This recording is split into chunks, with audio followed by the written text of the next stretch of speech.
వాళ్ళు ఒప్పుకోవట్లా. ఒక ఘోరం జరిగింది, తప్పు జరిగింది, అయితే అది మాది కాదు అనడం ద్వారా ఏంటంటే తప్పు జరిగింది అయితే ఒప్పుకున్నారు.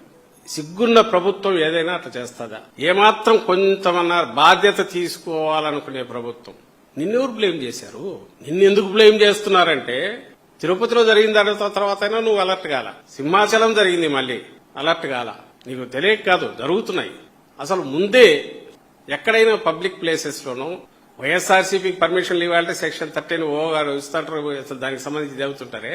అక్కడ ఇంటెలిజెన్స్ అంత పనిచేస్తుంది. పబ్లిక్ ప్లేసెస్ లో ఎక్కడైనా దీన్ని యూజ్ జరుగుతున్నప్పుడు ఎప్పటికప్పుడు పోలీస్ మూవ్ అవుతుంటారే.